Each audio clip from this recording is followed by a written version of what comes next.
We are going to prove to you why Softline lashes are the best in the market. Yeah. Hello and welcome back to Behind the Brilliance. I'm Ashton. And I'm Danielle. And this is episode 2. We're going to talk about softline lashes in general. We're going to talk about some techniques, do some demonstrations. We're going to play a little game where we're fanning our lashes compared to two other brands. It's a big difference. Our goal today is to convert you over to Softline lashes. Let's go. All right, Danielle, take me back. I know that we've gone through a lot of different lash trays. What were wrong with the trays before Softline? Developing a lash line is a ton of work because there are so many factors that go into creating lashes that work for everybody. Every technique is different. In fact, you and I both have different fanning techniques. And so it's hard to find that happy medium of what is important for a fanning technique. The way that the lashes are adhered to the strip is a huge factor. So how sticky the strip is, and then I'm not talking about the back of the strip because that's a whole nother layer. So the back of the strip needs to be easy to take off and put on. So a foil backing, but on top of that, there needs to be a stickiness level that makes it conducive to fanning, which didn't matter back with classic lashes. Yeah. So before Softline that launched this year, I was using our Jupiter line, which was, I think it was our second line of volume lashes. And it was good. It was good enough, but there was just some kind of wow factor missing. And it had to do with the way that they rolled off the strip. I searched high and low for lash artists to give feedback on what their favorite style of lash strips were, what they liked about it, because I knew that Jupiter line was inferior. Okay, and I know that you're talking about like the actual strip, but what about the lashes itself? Are those different? Are they softer? Are they more flexible? Yes. So the lashes themselves are made of a polyester nylon blend. So playing with those blends ultimately gives that flexibility, that stiff feeling versus soft feeling that a lot of lash extensions have. Cool. And so I know that you said that you went to manufacturers, you tested a whole bunch of different lashes to get the perfect lash that you're satisfied with. How many samples do you think you actually tested? I honestly couldn't tell you the number because it was years. It was years of sampling from the last launch to the one now. I don't even want to think back the previous launches, but I had so many samples. I gave them out to so many artists. I was looking for real feedback. That sounds like a nightmare. Yeah, it actually was a nightmare because there's a lot to keep track of. Yeah. Especially when you build a relationship with a manufacturer that you really like, but they can't provide the quality product that you want. Mm-hmm. And then you have to start seeking out new manufacturers. It can get really frustrating. And then also waiting on shipping times and things like that. What was the moment you knew Softline was the one? Well, my friends were using Lashbox. Lashbox is a great brand. I have nothing bad to say about Lashbox. I've taken their training. I admire some of their marketing.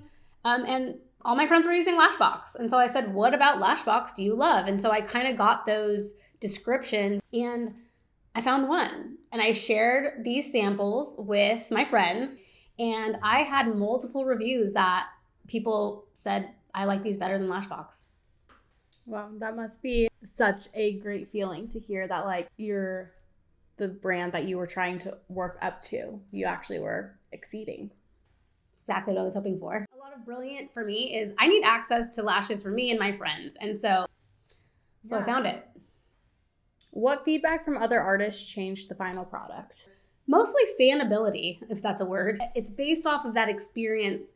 And it is in the manufacturing process. It's how the lashes are placed to begin with, and then the level of adhesiveness of those strips. So it was really just people's feedback, and it was a lot of deep research. Yeah, I remember when I very first started here, I didn't start with Softline lashes. I started with a sample tray of lash that you didn't even choose. And I just from that one mixed tray, I can just tell a big difference between the lash trays. So that's really cool. As an artist who didn't develop these, what's your honest first impression? Honestly, my first impression with the lashes, I tried Softline for the first time, I think when I was doing the model trying to learn the new fanning technique. Because I know that like my tray before was this one. Okay. So I don't know what that was. But anyways, I remember that I was already having kind of a hard time because I was trying to learn a new lashing technique. So I feel like they made it easier because they pull off the strip really easily. They fan super easily, like you said, fanability. And so my first impression was that they're also a lot softer, like a way softer, hence the name Softline.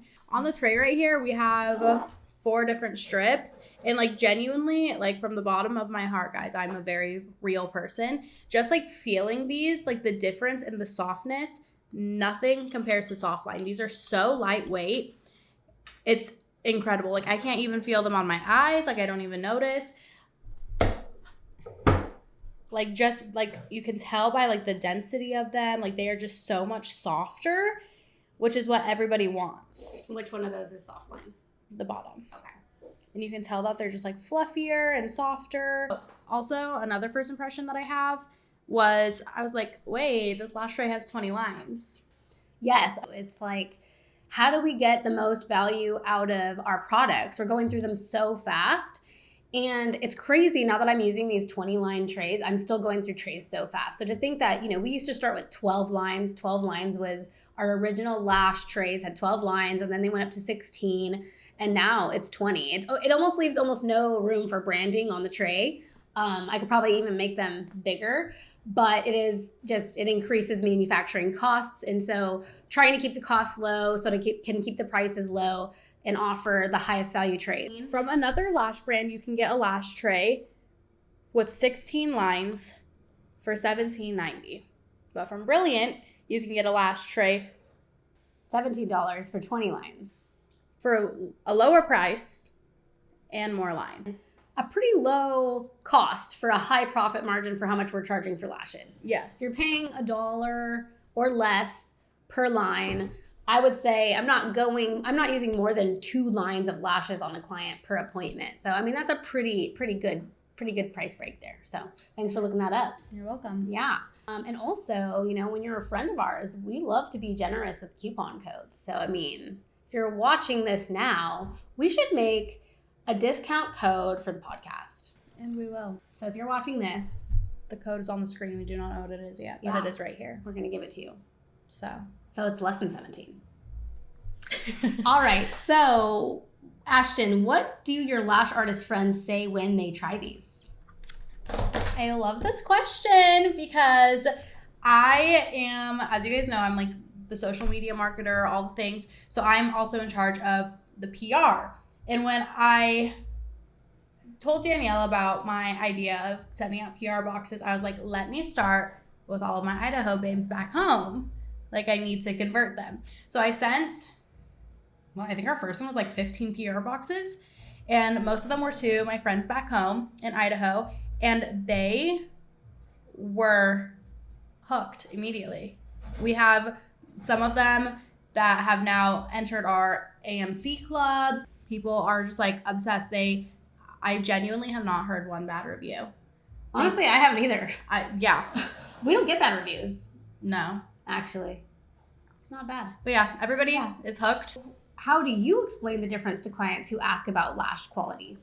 A lot of clients who come into me, whether they are coming from a different salon, they've never had lashes, whatever it is, they always tell me when they open their eyes and like feeling me brush them, they're so lightweight. Especially from people who are coming from other salons. I've had so many clients tell me like I've always been able to feel the lashes from other places. I can always feel, which obviously also does come down to your application, but it also comes down to the lash that you're using. So they're always telling me that they're so lightweight, they feel very feather-like almost, they're very soft. And clients who just came in, they were like, I honestly have always thought that I would be able to see my lashes. I thought that I would be able to feel them. I thought they would hurt my eyes, but no. The lashes are just so soft and lightweight, people don't even realize they're on. Yeah, actually, I'm glad you brought that up because I've been seeing my own clients for some of them for over 10 years. Yeah. So they feel the difference too. And all of my clients have been like, why are these so soft? Yeah. So I'm proud to say that it took a long time to get here, and that I can fully admit that before Softline, before this year, I was using a mediocre lash, but now I've what I feel is the best lash on the market to be lashing with. Speaking of mediocre lashes, let's get into the fun part. Let's play a little game. I have a little surprise for you. All right. Here's your tweezer. Oh, you got mine, huh? One's yours. All right.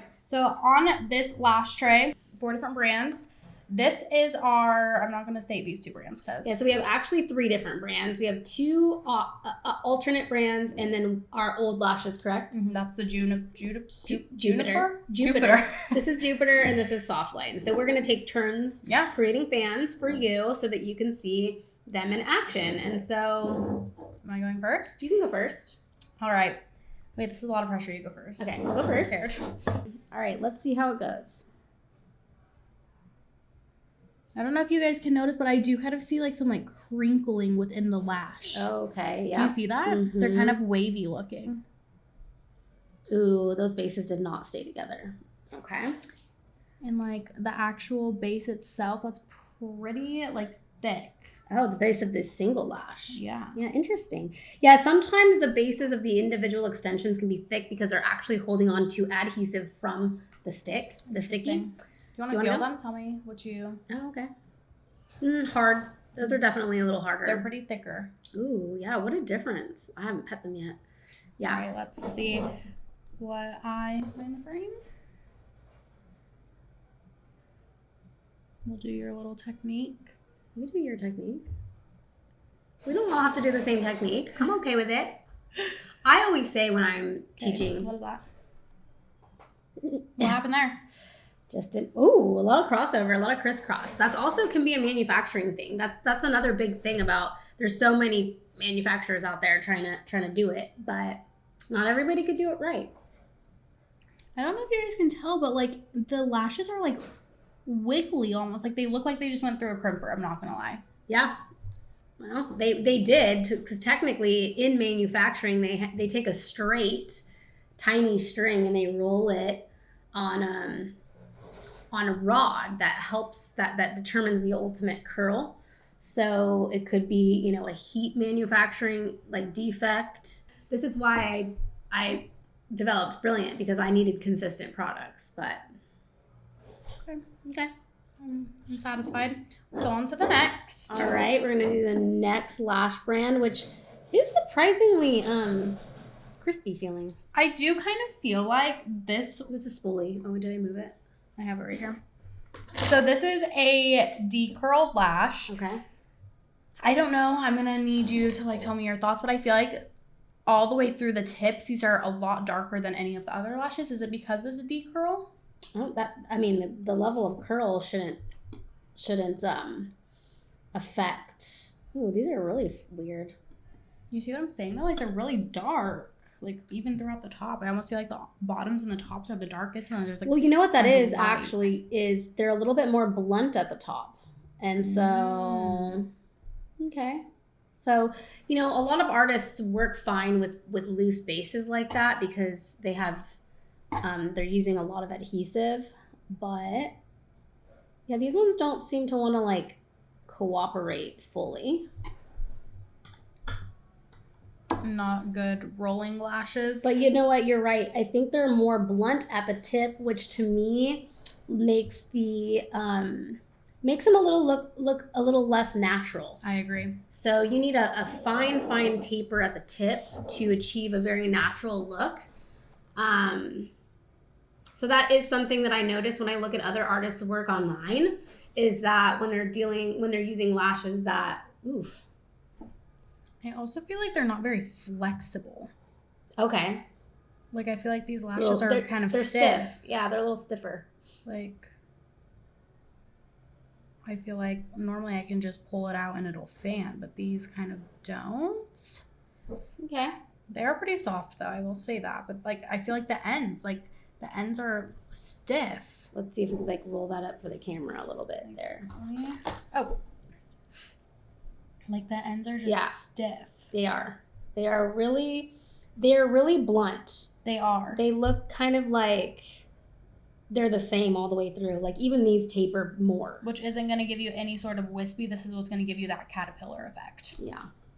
Interesting. So then we'll move on to Jupiter, which honestly I have a hard time fanning with. So we'll see. Because after I've been using Softline, I just, it's, yeah, this is what I mean. I don't know what it is. There's something about it that I don't love. I think it's how sticky the strip is. It's honestly it's the strip. Yeah, as you can see, that strip is a lot bigger than this strip. So it's strip size and its adhesive level. There's different ratings for how sticky it is. But yeah, that's exactly what it is. It's too sticky for me. But I worked with it for years. Sorry, guys. Sorry to all my clients that I was using subpar lashes on for years. Oh, yeah. You have to kind of like yank it off almost. Yeah. I mean, I will say they are pretty soft though. Really? See, to me, they're so less soft than the Softline. I think that they are very much less soft than the Softline, but compared to these other ones, I feel like they're pretty soft. Yeah, but they definitely have a beautiful taper. Okay, let's get to the star of the show. The queen. Oh my gosh. The life changer for me. Only because I'd been using these things for so long, but let's see her. Buttery smooth. Yeah. Oh my gosh, look how soft. You can just like see the softness. No, guys, I wish that you could touch the screen and feel how soft these are because it's genuinely unreal.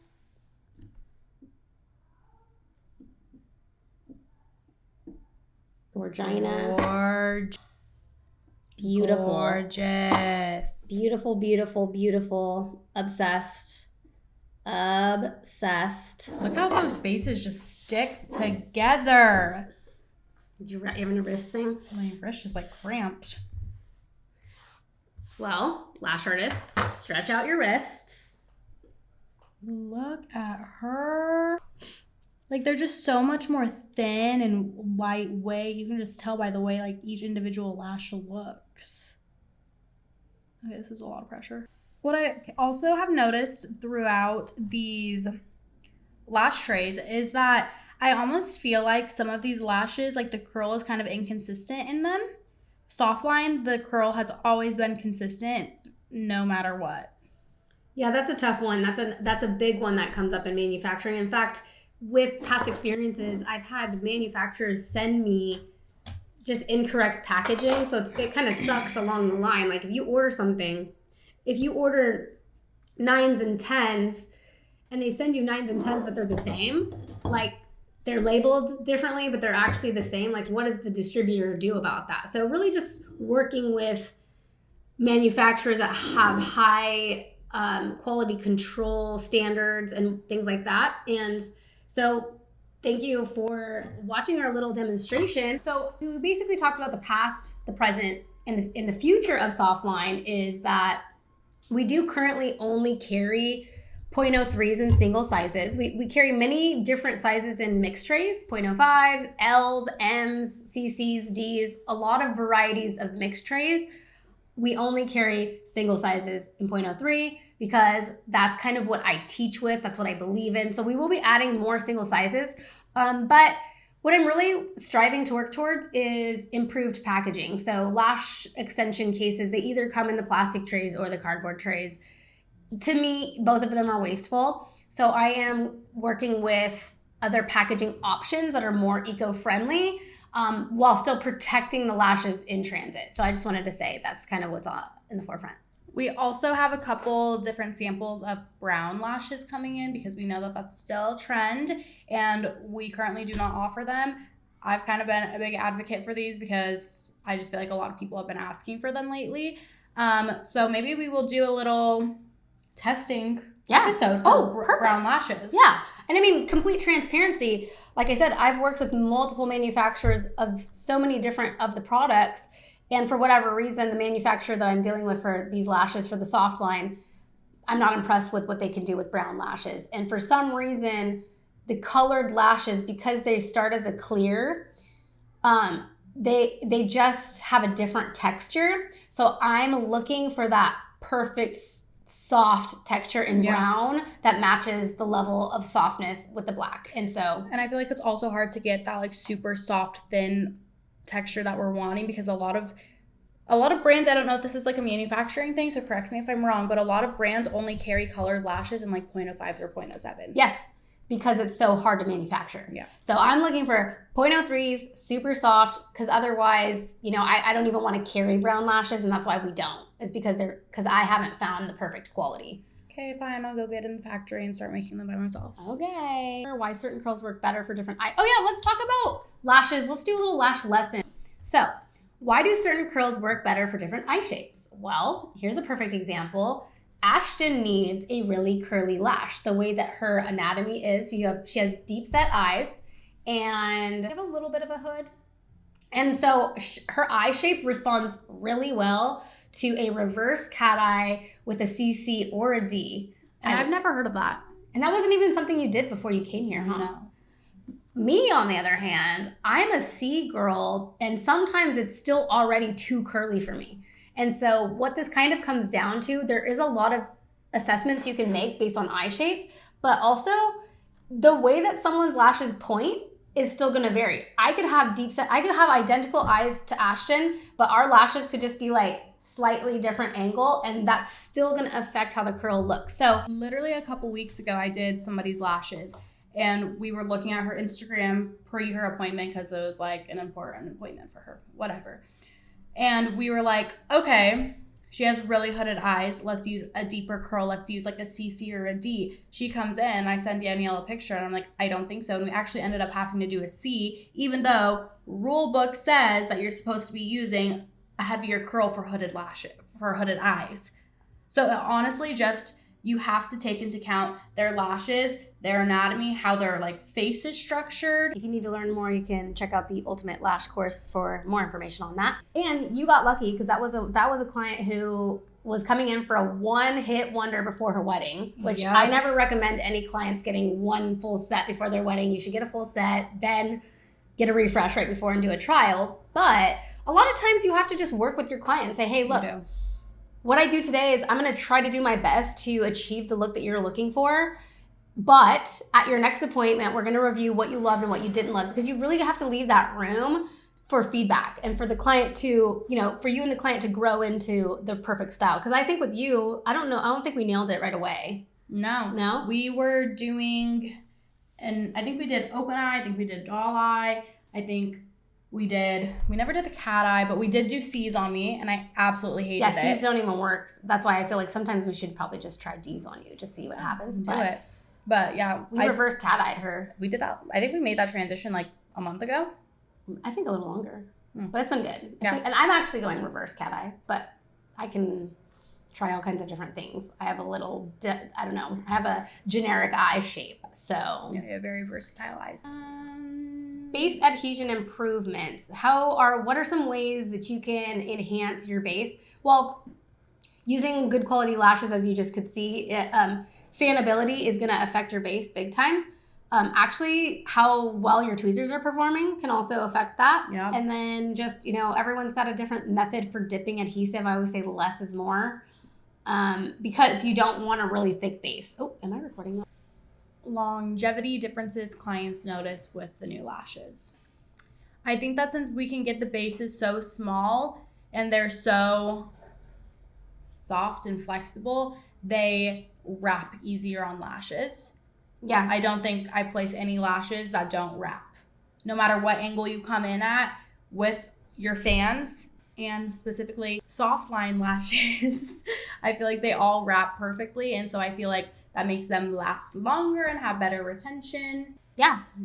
I will say overall, the thinner the lash, the finer the lash, the thinner the base, which is better for retention overall, because the heavier the lash and the thicker the base, you run the risk of premature fallout, breakage, and discomfort that causes people to touch their lashes more, which then causes, premature fallout. So not only does that go with isolation, but also you need to be careful what products you are using, because a lot of people don't realize that it's actually their product plays a big part in their placement. Yeah. Wow. Boom.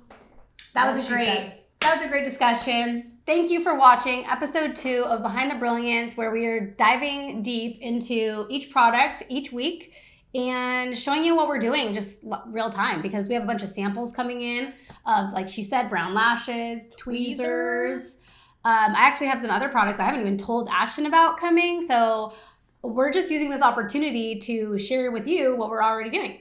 Yeah. So if you want to see anything new, if you have any questions, if you want to be on Brilliant's board of testers, we're always looking for other opinions. If you want to be a Brilliant ambassador, we do have a Brilliant circle. If you want a PR box, there's so many opportunities. There's so many. If you don't know about them, go to our socials. You'll see more about that. And we'll catch you on the next episode. Bye.